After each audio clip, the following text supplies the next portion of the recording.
All right, we got Steve's Blazer back in the shop today. We're going to do some maintenance on it, take care of the brakes. Now your rear brakes, they're pretty basic, simple. It gets a little confusing with the springs and stuff, but that's okay. I'm going to show you how to work on those. Your four-wheel drive though, it's a lot more complicated than just your regular old half-ton two-wheel drives.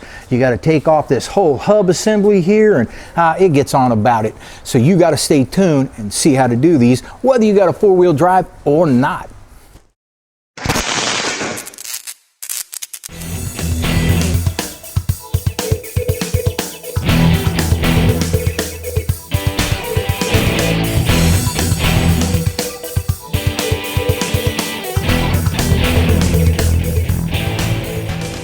First thing we're going to need to do is get inside the hub here, so to speak. So we've got this case that we're going to need to take off.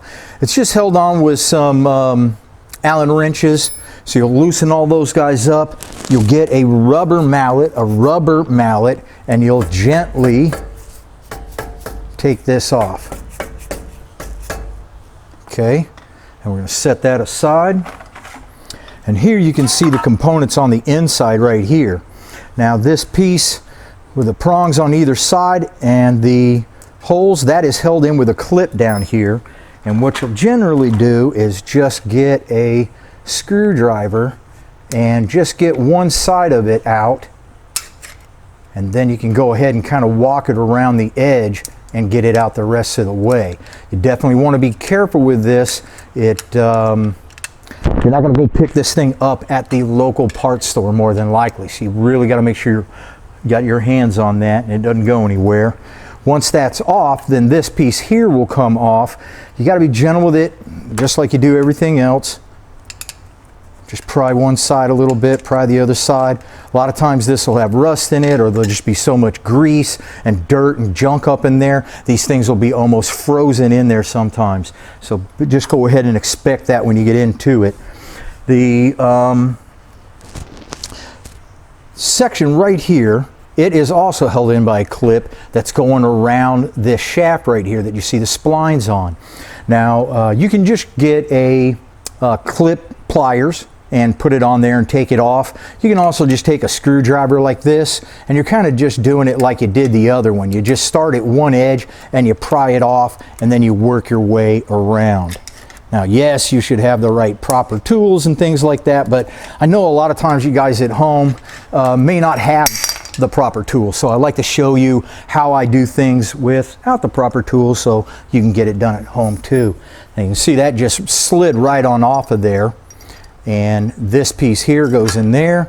This piece goes right up on top. And the reason that it slid out is because this spring is in there pushing it out. Now, one thing you want to notice about this spring, one side it's fat and one side it's skinny. And you want to make sure that you keep the skinny side to the outside. That skinny side is going to go right into this little groove that is in this piece. So that'll sit like that. So when you're taking all these pieces out, make sure that you lay them out in an order of how they came off, and it'll be easier for you to go ahead and install things back in.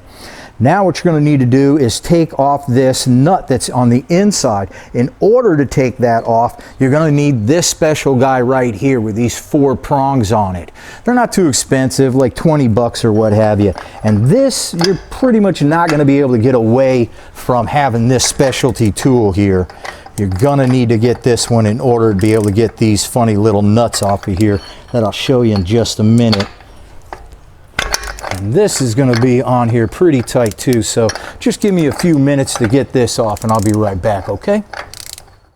This is what the funny little nut looks like. Now there's 2 of these guys in there. There's this one on the outside, then there's a washer that's in there, and that washer is going to have to come out. In order to help you get that out, you get something like this or something like this, and you're going to need to reach up in there to grab a hold of that washer that's up there, and you got to kind of walk it off. You're not going to be able to just grab a hold of it and pull it out.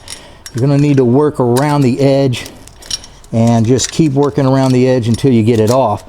And these 2 also can be stuck in there, just frozen in there, because they've been in such a long time and all the grease and the what have you.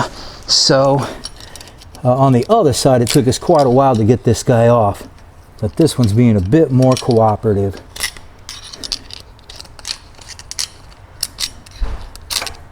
Okay. Now what I want you to know about this washer right here is that it's got this little protrusion down on the end. I doubt that shows up on the camera, but it's there. And this protrusion is going to go right into a groove that is on the shaft in here. So just keep that in mind when you're going to be putting it back on, that you'll need to line up the protrusion with the divot in there.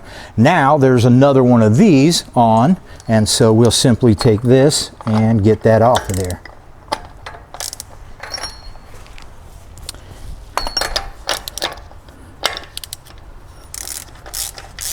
Now the first one is going to be on there really hard because it's like a lock, but this second one is not going to be on there all that hard. And the reason being is that your bearings here, you do not want to torque them all the way on. In that regard, it's about the same as your regular front wheels. I'll get into that a little bit more when I'm assembling this, but you should know this one will come off easier generally. Once that nut is all loose, you can just use the tool again and go ahead and pull it on out. Now another thing that's hiding in there is this little ring, and this ring is on top of the bearing that's in there. So make sure that this doesn't get lost. We got everything in our row, all of our ducks lined up. Now I'll go ahead and pull off my caliper. The reason I didn't pull this off before is that if I pull this off when I'm trying to take all that other kind of stuff out of there, this just kind of flops around on me, makes it a little bit more difficult. So now I'll take this off. And this is just held in by two long bolts. Let me show you what it looks like. So I'll pull the long bolt off here. And that's what that looks like. So you'll notice that it just has threads on this one end right here. And that's because the caliper is floating and it's going to be able to move back and forth like that. I'll show you what to do on that when we put it back together. Now, you might be just thinking to yourself, well, hell, Dave, why don't you just pull off the caliper, put in new pads, and then put it right back together again?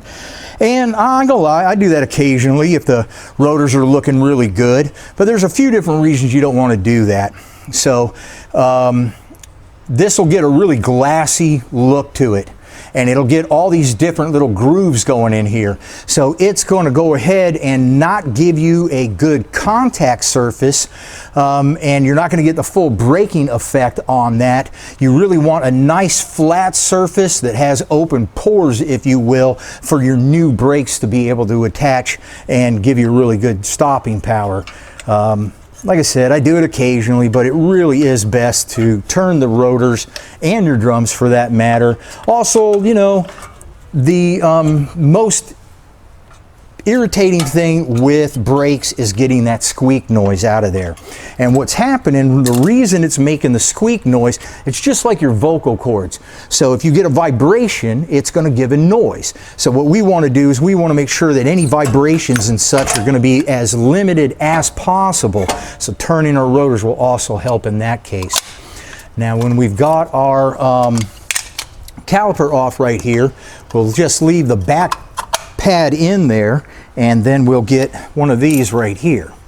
And this is going to take our brake pad, and it's going to take our piston here. Our piston has moved all the way out because our brake pad wore off, and now we're going to push it back in so we can get our new big fat brake pads in there. So you're just going to set this in like this, and then you just slowly screw it in. If you screw it in too fast, what's happening is you're forcing fluid back, and it's going all the way up to the master cylinder. So if your master cylinder has been topped off and you're pushing more fluid into it, it might overflow, and you can also do damage to the seals on the calipers right here. You're going to want to replace your calipers probably every other brake job or so. You're also going to want to check these calipers out and make sure that it does not have any signs of leaking. You'll see wet, brake fluid kind of seeping through. If you're tightening this up and it's going in and it's jamming up, then that means that more than likely your piston inside here has gotten corroded and you're going to need to replace them. So this does turn in kind of slow and hard, but if it's basically really hard on you, then your caliper's more than likely bad on you. So go ahead and just keep dialing this in until the pad is all the way to the face, and you know you'll be able to get your new ones in. Now this piece right here, this is really inexpensive. I think it's definitely less than 10 bucks. Pretty much anywhere has these. But let's say for instance you forgot to get one. You could use a C-clamp and simply use it exactly the same way. No big deal. So you got options. Now when I push this back, it did go into the master cylinder, it overflowed, and you can see that a lot of it's coming down here. Brake fluid absolutely hates your paint job. So what you have to do is you have to make sure you've got a spray bottle or a wet rag around, because the water will neutralize the brake fluid and it'll keep it from eating up your paint. If you're expecting the thing to leak, then just have some wet rags and be ready for that. Now I need to take my caliper and move it off to the side. In this particular instance, I actually have a really good shelf to put it there, but I got to make sure it doesn't fall off, and I got to make sure it doesn't hang. If it does, it's going to stretch out my hose right here, then it's going to crack, and I'm going to have to replace that too. While I'm talking about that, definitely when you're up in here, double check this guy and make sure it doesn't have any cracks, isn't looking too worn. Take care of that at the same time, obviously. So I just get an old coat hanger, and I'll just simply take this and wrap it around here. I'll put it on my caliper hole right here. And now when I've got this over here, I don't have to worry about if I accidentally knock it over or anything like that. I know it's going to be safe and I don't have to worry about my hose. Now I can go ahead and take this off the rest of the way, and it's just going to slide off right like that. So here is your front bearing. And what you're going to do on your front bearing is you're going to feel with your fingers if there's any metal shards or anything. You're going to look at the bearings, and they should be, you know, a pretty shiny, almost chrome, dullish chrome look. You shouldn't see any grooves in them, and you shouldn't see any discoloration. If they look pretty like a blackish blue, that suggests that the heat was really up high. That means that either you didn't have enough bearing grease, or when these were installed, they were tightened up too much and burning the bearings out prematurely. So I'll set that right there. Now what we're going to do is we're going to take out the rear seal. Now you might think to yourself, well, I can just, you know, do the rotor and leave the seal in there and put it back on. But you're going to want to pack your bearings. In order to pack this inner bearing, you're going to have to take that seal off. That seal's pretty old and tired anyway. The seals are really inexpensive, so make sure that you do this here also. Now this is a seal puller, and this is also very inexpensive. If you don't have one of these, you can use screwdrivers. You'll need to put something like a bridge like this and then go ahead and pull it out. That is a bit difficult though. I really would recommend to get one of these because it does make this a bit easier. So I'm just going to encourage this thing out. I'm not going to just grab one section and try to rip it out because it's just too much trouble that way. Just go ahead and gently take it on out. Kind of walks on up. All right, I got my seal off. Now go ahead and save this seal, clean it off. Normally the numbers will be on here and you can take it to the parts house and get it matched up a little bit easier. Your inner bearing is going to be just below that, and we're going to do the same thing we did on the other. We're going to feel for any metal shavings or anything like that. We're going to check for discoloration of our bearings, and these are all looking pretty nice, so we're good to go on all of that. Now, in order to separate the rotor from the hub, what you actually have to do is take these studs off right here. Now, if you were already going to replace these studs, then you can go ahead and hammer them out. You really should use a press, but you can hammer them out. If you're going to be hammering them out, you generally don't want to just try to hammer straight on there, because you could miss and you could hit different things. So what you'd want to do is use a punch or something like that so that you didn't do any damage or surrounding. But I strongly recommend using a press on these. I'm going to do that, and I'm going to show you how now. Now, if you take your press right here and you simply press down on your stud, you can mess up your threads on the end here. So go ahead and take your lug nut and put it on upside down, or get a nut that's going to be nice and flat on top, and then make sure that this is even with the stud on the top, and then go ahead and put it in and press down.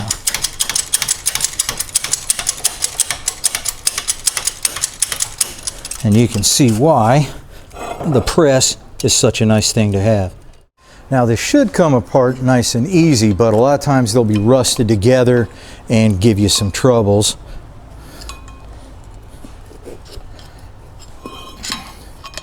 Just kind of walk around, gently pry it out.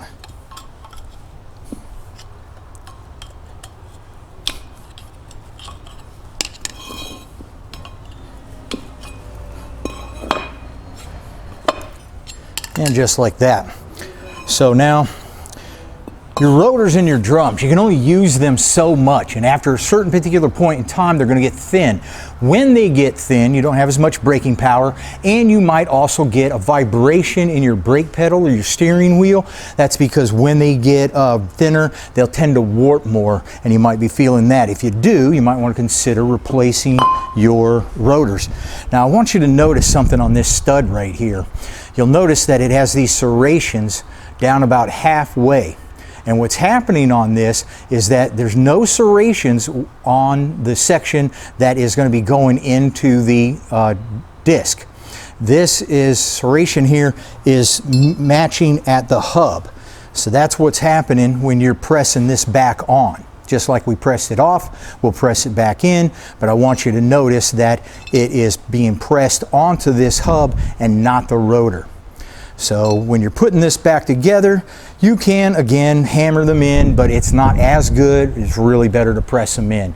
So just give me a few minutes to press the new rotor on, and I'll be right back. So we're ready to start putting things back together. First thing we're going to need to do is pack the bearings. Now, they got these really cool little bearing packers that go onto your grease gun and everything like that, and they're only like $5, $6, $7. I didn't bring it today, so I'm going to show you the old school way of doing it. And what you're going to do is you're going to get your bearing and a nice chunk of grease, and you're going to put it in your hand right like this. You're going to grab a hold of your bearing nice and firm like this, and then what you're doing is you're just trying to scoop the edge of the grease right here like that, see? And I'm just going to keep doing that and keep doing that until I see the grease coming up through the top right here. I'll get one section done, I'll rotate, I'll do the next section, wait till the grease is up, keep rotating, so on and so forth. I'll take the extra grease, I'll put it on the outside of the bearing here. Maybe I'll put some in the hub also. Generally speaking, you can't go with too much grease in this. I suppose maybe you could, but so that is all ready to go. Let me clean up a little bit and I'll be right back. Next, we'll put in our brand new seal. How I install those is we're just going to put a little bit of grease on, not a lot. If you put on too much, it can be problematic. And these can sometimes be difficult to put in because they really fit into a nice slot little hole there. And so sometimes I'll have to take them and sand off a little bit of the edge of the paint or different things like that. We're going to see how this installs, and then we'll see if we're going to have to do any of that. Now, they also have a nice little tool for this. I don't have it with me right now, but there's a tool where it's just a shaft that comes down and it covers the entire seal, and then you just hammer down and it puts it on nice and even. This here way is a little bit more touchy. You got to be a little bit careful, and you're just going to lightly tap it in, and you got to work around the edge. And you don't want to hammer on too hard or you're going to mess the seal up. Now, sometimes you'll hammer on one side, it'll pop up on the other side, and you'll have to follow it all around. And if it becomes too troublesome, then like I said, I'd sand off a little bit of the paint on it. This is going in nice and easy. So you can see I'm just doing really light taps, and I'm just going to go around the circle until I know that I've got the seal even with the hub. You can kind of hear that different tone there when it's all the way down. So now that's all ready to go. I can go ahead and slide this on. Of course, I've already packed my outer bearing and everything's all ready to go. So when you slide this on, you got to be nice and careful, and you got to get the seal up over this ledge. If you slam it on too hard or anything like that, you can mess up your seal. Okay, so that's fitting on there nice and neat like that. Now we've already got our packed bearing here ready to go in on the outside. That just slides right on. We've got this ring right here, and the ring's going to go right in. Then what we're going to do is put on the inside nut. And this is where it's kind of similar to doing a half ton. So you can't take this nut and just tighten it all the way down. You're going to need to just snug it on, and when you're snugging it on, you're turning the rotor at the same time, and you're seeing how freely it spins. And at some point, it will get some friction on it to where it won't want to spin as much. And then you'll back it up a little bit. So here we can see we're spinning nice. Keep tightening it. It's a pretty long bolt, so to speak, if you will, on the shaft there. So it does kind of go in there pretty far. Do not use any power tools on this. Okay, so now I can feel that I'm down onto my bearings. I take my rotor and I can turn it here, and I can see it's kind of slow. I'm going to back this up just a bit. I'm going to go ahead and turn my rotor. And I should get at least one full turn out of it before it stops. So turning, tightening, turning, tightening. Okay, now I'm getting just a little bit of a drag. I'm just going to back this up just a hair. I'm going to make sure that it feels nice and secure on there. Double checking. Okay, we're all good to go. Now you're going to take this washer right here. It's got all these holes in it. It's got that little protrusion that's going to fit into the slot. Just feel around with your fingers for the slot.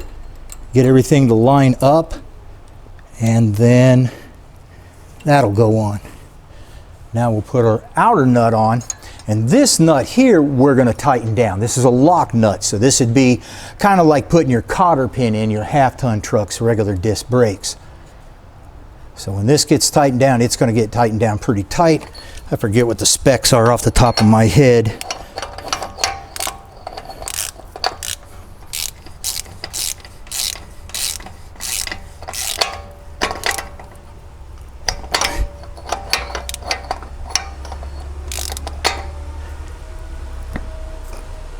Okay, we are good and tight.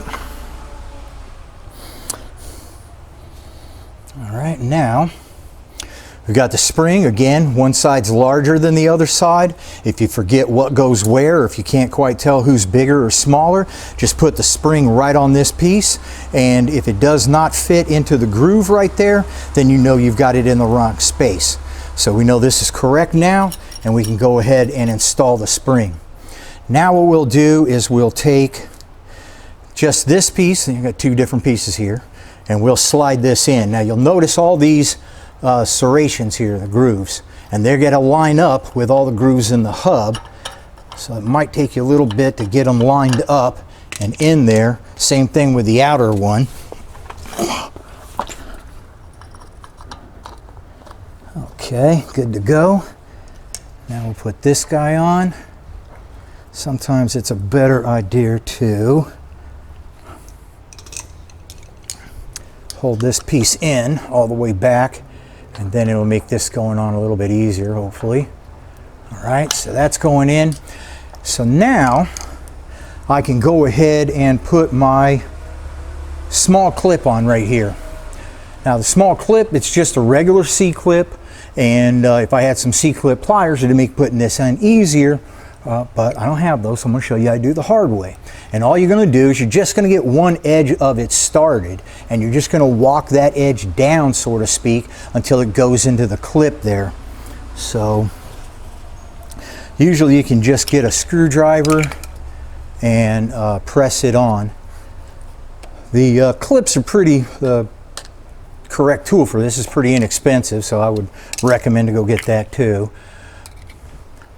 But so just give me a minute on this and I'll be right back. Now sometimes when you're trying to put that clip in there, this shaft right in the middle, it'll shove in some. So you'll have to get something on the back side and just go ahead and move it forward so that you can get that clip on. But once that clip is on, we're ready to put this back in. And it just goes in right like that. And I'll just really lightly tap that on in there.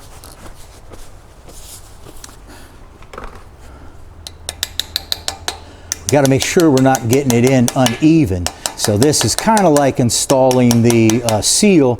You're going to want to go around the edge, and we want to make sure we don't do any damage to the hub itself or anything else. Another way you can do this where you know you're not going to do any damage, you put your hammer there so that you know you're not going to miss, and then you can go ahead and tap that in like that. I want to make sure that's all the way back, because once this is all the way back, you can see the groove in there, and then we can put on this really big clip right here. And for this, all you got to do is pretty much like the other one, you just get it started in the groove, and then you can kind of just walk it around and press it on in. I'll get a screwdriver, I'll double check that it is clipped in all the way around. Okay, so we are looking good. Now we can put this piece back on. Now, in order to install this piece, you have these two edges right here protruding out, and on the cap, it's got a little indentation on either side for those guys. So all you got to do is just line those up and set it on there, and then we're just going to lightly tap it on using our rubber mallet. Now I'll get my Allen wrench and I'll tighten all these up. So just give me a minute for this, and then I'll show you how to install your brake pads and different little things you can do to help keep any potential squeaking noises down. So you stay tuned, you hear? We're ready to put everything back together. We got to make sure that our rotor is clean. Now when your rotor comes brand new like this one did, it'll generally have kind of an odd little greasy film on it that you definitely have to get off. And of course, when you're doing all this work, it's obviously a greasy job, and you're going to get the rotor all greasy too. So before you put it together anymore, we're going to go ahead and make sure that it's all nice and clean. So we've got our new brake pads. We're going to double check with our old pads and make sure that everything's matching up. It's all looking good. Now sometimes this little clip on the back right here will come with the new brake pads. Sometimes it won't. So what we're going to do is just take this one off, because our new ones did not come with this. And we're going to put this clip on the brake pad that goes on the inside of the brake pad right here. This actually goes into the wheel cylinder.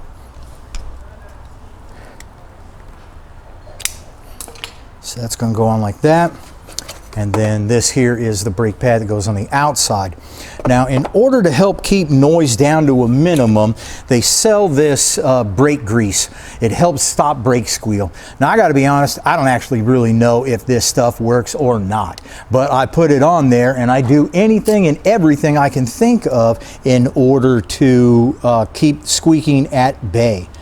So we'll put a little bit on one pad, and we'll put a little bit on the other pad.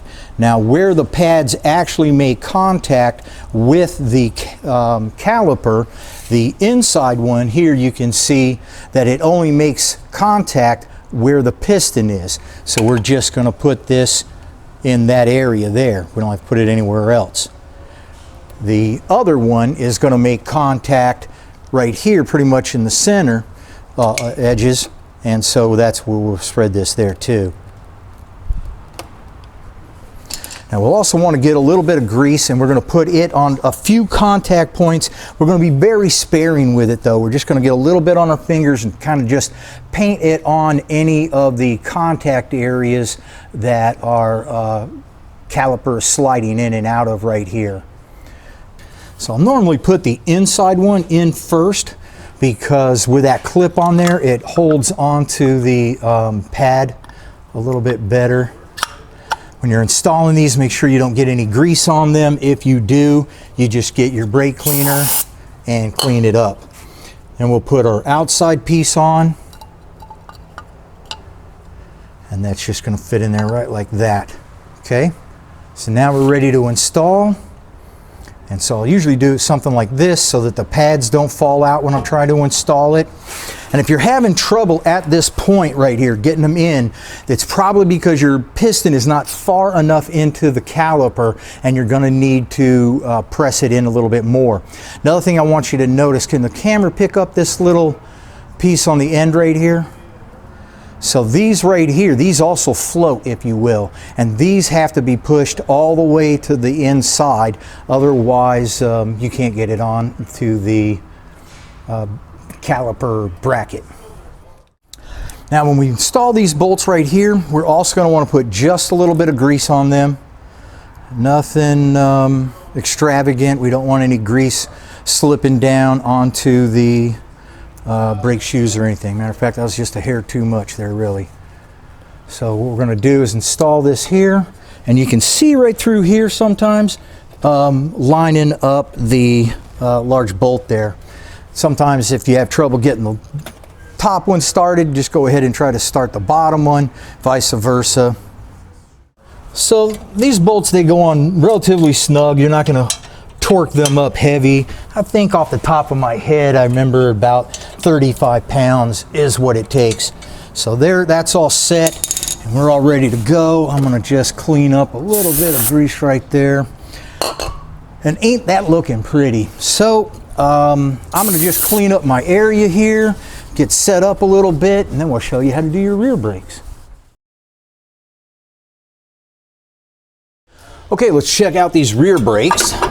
Now, a couple of different things here. This drum is coming off nice and easy, but a lot of times it won't. It'll rust onto the axle. If that happens, you just take a hammer and bang around the edge and it'll generally pop off. They do have special drum pullers, but I don't really think you'd have to go to that length. Another thing that can happen is your emergency brake could be on. You definitely have to take off your emergency brake off if you're going to get your drum off. Another thing that happens is that the drums get so worn that it'll have a heavy groove on the inside, and the shoes will just kind of move into that groove and it'll get stuck on there. And what you'll have to do is take your adjuster down here on the bottom, and on the back side of the drum, most drums will have a little slot in there, and you'll be able to adjust this down, bring your pads in, and then you can take your drum off altogether. So we got lucky, you may not, but those helpful happy hands should help you out.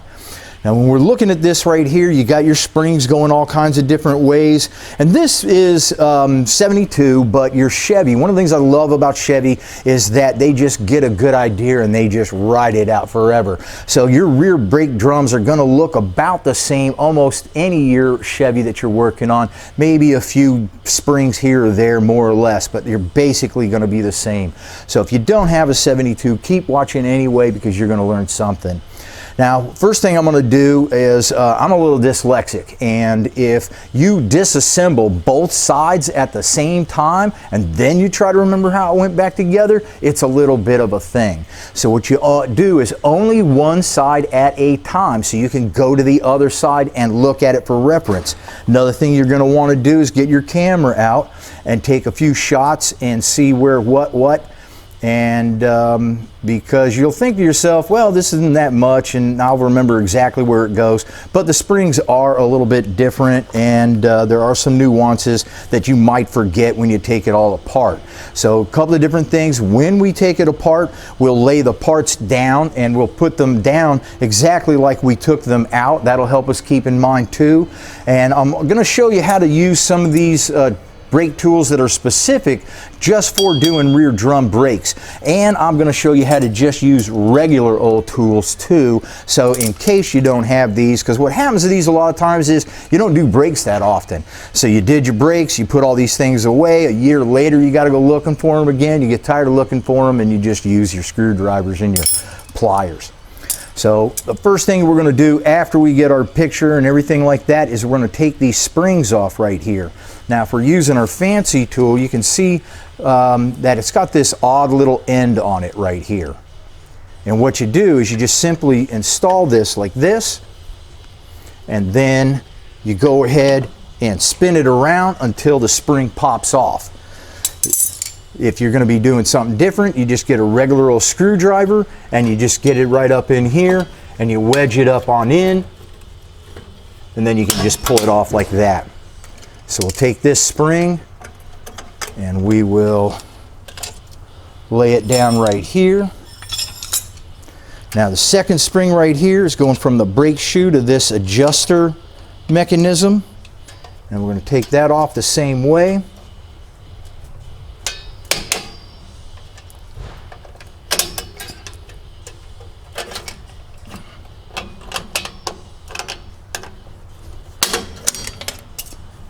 Put it in the same spot. Now we can take off this adjuster right here.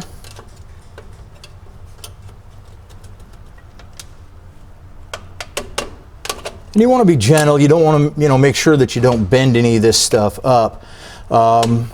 And when we're doing our rear brakes, normally what we're going to be doing also is getting the new spring kit with it, because there's a lot of heat and there's a lot of dirt and dust and things like that, and so it just the springs just lose their tension. Because when you push on your brakes, it goes out, the springs are going to bring it back in. If they're old and tired, it's not going to bring it in, and then you're not going to have proper braking. So for your little springs that are right here, that are retainer springs that are actually holding the brake shoes on, there is a special tool for it also. It's just kind of a funny looking little screwdriver kind of thing. And what's happening on this, let me show you here. Zero in on that right there. So you can see that there's a little slot in there, and the end of this has got a little bit of a T on it. So when it goes together, you just put it in the slot in 90 degrees and then you're locked. So what we're going to be doing in this case is simply pushing this down, turning it 90 degrees and having it come off. Now this pin that's holding this in goes all the way through the brakes backing plate here, and you'll have to hold onto it with your finger in the back right there when you do this.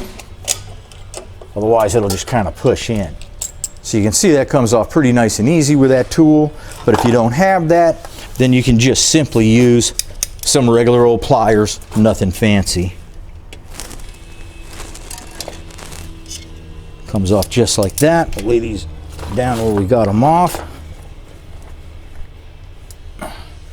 And now this is going to come off relatively easy here. Okay. And now we can take the spring off on the bottom pretty easy. That's going to the front. That's there. This is your adjuster here, down in the bottom. So this gets really dirty. This has to be able to spin freely, otherwise your brakes are not going to adjust. So we'll take this apart, we'll clean this all up, we'll put just a little bit of grease on any of the movable parts so that it spins freely in the future. So I'm just going to set that aside from now, and then we'll clean that all up. I can take out my old pins here. This right here's for the adjuster also. And then I don't know why, but a lot of times spring kits just don't come with this spring right here, and a lot of times they don't come with the little spring that is on this piece right here also. So make sure that just because you got a new spring kit, you don't toss any of these springs, that you keep everybody until you're all assembled and you know what you need or don't need. Now once this is apart this far, your emergency brake cable is still attached to the pad right here. And you got a couple of ways of doing it. You can disconnect it just by pulling this spring back right here and then pulling the cable off, but be honest, I'm too lazy to do that most of the time. I just go ahead and take this clip off right here, and then I can put in the new one and get going. Now this clip right here, you'll find different kinds. There is a C clip that's on this one. That's real common, and it's pretty easy to take off. You just take your screwdriver, and it's got a little notch in there, and you can get the screwdriver in there and pry this off. Sometimes you'll have one on there that it looks like a horseshoe, and what you do is it goes on and then you squeeze the ends of the horseshoe together to make it stay. In order to take those off, you just simply push the bottom apart and then it'll come on off. Now I got this off, so I'll set that down there. I'm just going to clean this stuff up a little bit and I'll be back in a minute. Now what you want to remember about brake dust is it's not good for you. You really should wear a mask, and for that matter you should wear glasses, and it's a good idea to wear gloves too. I just don't like wearing any of that. Yes, I'll probably have to pay the consequences, but it won't be today. I want you to notice while this is all cleaned up that right here, right here, right here on both sides there's little contact places where the pads ride up against. And what we're going to want to do there is put just a little bit of grease on those areas. Just paint it on with your fingers, or you use anti-seize, but you can't put so much on that it gets all sloppy and ends up on your brakes. Grease and brakes do not go together really well. So that's all set and that's ready to go. Now what I'm going to go ahead and do is get our pads ready to go back on. Now I want you to notice something odd about these pads here that's really common. If you take these and you put them up next to each other, you'll notice that one's bigger or longer than the other. So this pad right here, you can see it doesn't have anything here, and this one's bigger. Now what happens is that the bigger one goes onto the back because it does most of the work, and the smaller one goes on the front. So you know how that goes, right like that. Then you're going to want to head and get your pieces that are going to be going for your back here. So that's going to be that right there. This uses a piece like this at the pivot point right here. So this will go in just like that. Then this will go in here. This is another one of the springs that for whatever reason they don't come in spring kits most of the time. But that's in there. There's also the little spring down here in the bottom that goes right in here. Now I'm just going to install this for now. It'll more than likely fall out. I generally put this in last, but I just wanted to show you where that went and the fact that it doesn't normally come in the kit. So with that like that, I can take this piece right here and we're going to install it on our brake pad right here. A lot of times this will be dirty and rusted up. I guess I could clean that a little bit better. All right, that's on good.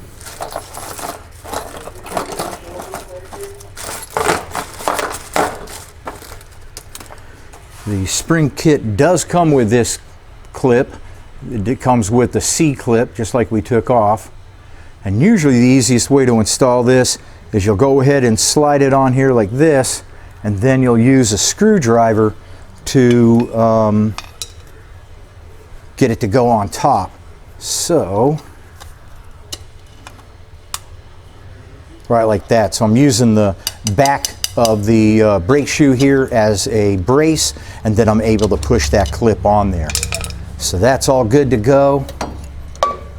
Now I'll put this piece here on.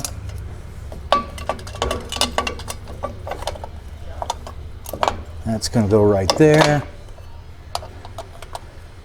Now I'll get my new pin, put it through the hole.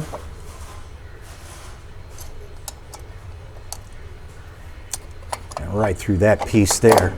Now we'll have to get the correct spring and the clip and put it on there. Give me just a second. So you got to kind of get all these ducks lined up in a row to make it a little bit easier, but you'll notice there's two springs right here. Now the shorter one is going to go on this side here because you've got all this extra stuff. This longer one will go on the other side. So we'll take our locking piece here, put it on top, and we'll get it all lined up. And this can be kind of a thing, getting all these guys lined up and dancing and not dropping it and such, but you can do it. This side attached, now I'll attach the other side.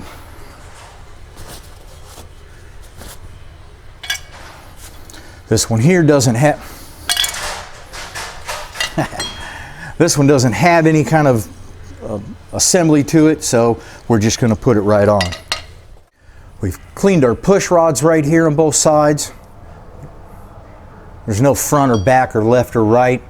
Now, I probably should have said before, but when you get everything off, you're going to want to check your wheel cylinder. Some people, they believe that you should replace the wheel cylinders every time you do your brakes. I think that's a bit much. I could see maybe every other time or what have you. But what we have to know is if these are leaking or not. So what you want to do is just push on the rubber cover right here and see if any brake fluid leaks out. If it doesn't, you actually want to pull the rubber cover back and see if it's not seeping and wet behind there. If it is, then of course you're going to do your wheel cylinders, but that is a video for another day.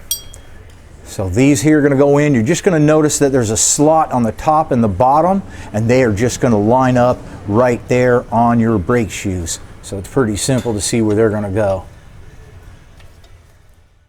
Things are just loosely on so that we can install all these kinds of things.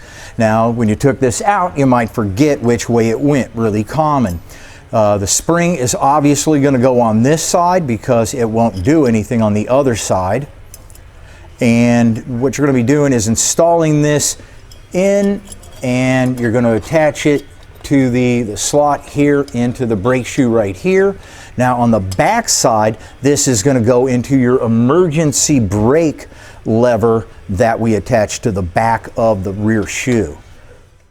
Now we can go ahead and start installing our springs. One thing that I'll commonly forget to do is put this back on, and then I'll have to take it back off again to get it back there. So make sure that that is on there, and then make sure the pads are in the right spot and stuff. Okay. So the first part we'll put back on is this here for your brake adjuster mechanism. And basically what this is doing is when your pads are wearing down, then you have to take up that extra space, and that's what's happening down here. I'll show you a little bit more of that in just a bit. So we're just going to make sure that this is attached right to here, and then we just have to slip it right up over the edge of this. Now, in order to do that, we can use the fancy tool like this. And what happens is you got this groove right here, and that groove is to sit right on there like that. So you would take this like this, and then you would simply slide it up over the edge. Might take you one or two times, but you can do it. Now, if you don't have this tool, you can just use a screwdriver and accomplish the same thing. It may be just a little bit tougher, but it's not like it's undoable. And for years and years and years, I never had the money, or these fancy tools didn't exist, I don't know, and everything was done with a screwdriver and the most rudimentary pieces I had. So as an example of how things can get confusing and things like that, I installed this incorrectly. I installed it backwards. This is supposed to go like this. Now you'd be able to know that because you're not going to be able to get a spring hooked onto this if it's the back way. So went ahead and flopped it around. Now I can install it correctly. Okay, so this actually takes one more spring, but it's pretty secure right now, so I'm going to secure the other side to keep things from flopping around too much. So on this spring here, you'll notice this is just a nice big hook that's going to go up here, but this has got a funny little weird curly cue going on about it. So what happens on that is you just simply put it in there, and you got to do a little twisting and turning to get it in the right spot. Then you'll be able to pop that spring back on. Okay. Make sure that everything's still in the right spot. A lot of times things will get knocked out, and you got to make sure that this washer here is as far back as possible. There's a bit of a shank on there that it's going to have to fit up over. If it does not, then the springs won't hold on correctly. So I'm just going to get that in the right spot, and then I'll show you how to assemble the bottom. So I'm going to take my adjuster, I'm going to screw it out quite a bit, and I'm going to put just a little bit of grease on there, just a little bit of grease on there, and make sure that it doesn't get too greasy. On this also is a funny little washer that's on there. This gets old and tired and breaks and falls off and stuff like that. I don't exactly think it's necessarily earth-shatteringly necessary, but check to see if it's there, because it does aid in this being able to rotate correctly. If this does not rotate freely, then what's going to happen is your rear brakes are not going to adjust, and then your pedal's going to go really far to the floor before you stop. Now, your front brakes do 70% of your braking, your rears do 30% of your braking. That's why they typically last twice as long as your fronts. Now, when you put this back in, you have to be sure that this lever right here that operates by going up and down, making the adjuster wheel spin, they have to be together. So we can't have it like that. So it's got to go like that. And you're just going to get your slots and just line them right up onto your shoes. Now, some people like to do these first and put the spring on it and everything, and then go ahead and install. And that's a worthwhile way, good way of doing it, I guess. A lot of different ways to skin a cat, so I guess you could just try different things and see what you like. Now, when I install this, I'm going to screw it pretty much all the way down because we've got new pads on here. Then I'll adjust them up in a bit and get them to the right spot for the wear pattern that's in our brake drum. Now, that's actually pretty far apart right now because we still have to install the spring down on the bottom. Now, here you just got one hook, and then here you can see this is longer and then another hook. This longer side that humps up about right here, that's got to go to where your wheel is so that there's clearance. It just won't fit the other way. Now, installing this, you can go ahead and use something like this and get one side attached and use the hook and go ahead and pull it on over and get it in. You can use channel locks or pliers or what have you and get that installed. So just give me a few minutes with this one. Sometimes it's a little tougher than the others. Another thing you can do is using this right here to shrink it and pop it under the hole also. So let me see what I'm going to do. All right, we're good.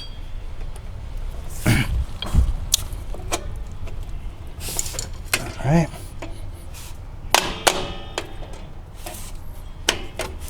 Just a good old-fashioned pliers.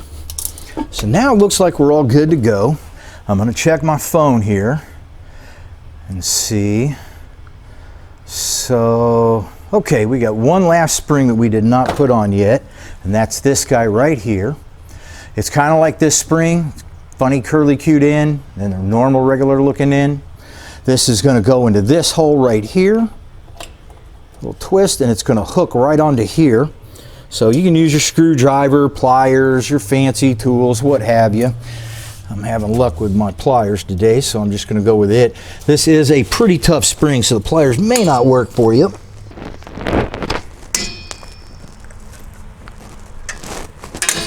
Okay, good to go. Okay, everything's looking nice. Now we're ready to put our drum on. Now, your drums, you can see here this has got some pretty good grooves in it. And it just doesn't make sense to put a grooved surface onto your flat surface. So that's why you want to turn your drums each time. You want to have a mic to make sure they're not too thin. If they get too thin, builds up too much heat, you can get vibration and miscellaneous things like that.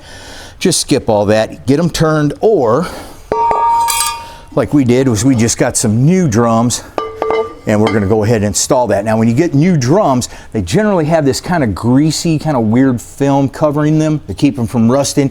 You want to get some brake cleaner and clean them all off. You also have to double check your brake pads right here, because when you're doing all this jostling around and stuff, you are going to get some fingerprint on there. And we want to make sure that these are clean. Grease and braking do not mix. So we are nice and clean. Now what we're going to do is by using our adjuster down here and putting our drum on and testing it, we're going to get this adjusted to the right spot. So the truck is in neutral and we can spin it, and I can see that I'm not getting any kind of drag at all. So I know it's too loose. So I'm going to take my adjuster here and I'm just going to simply adjust the wheel out and get the pads to expand. And probably what I'll do is actually go further than what I actually think I need to do and put the shoe on and see how rough it is, and then back it up a little bit. And I'll just do it 2, 3, 4 times and see what looks like it's going to work. So here now we're getting a little bit stiffer. All right, I think that's probably about right there, but just to test my theory, I'm going to go ahead and adjust it out just a little bit more.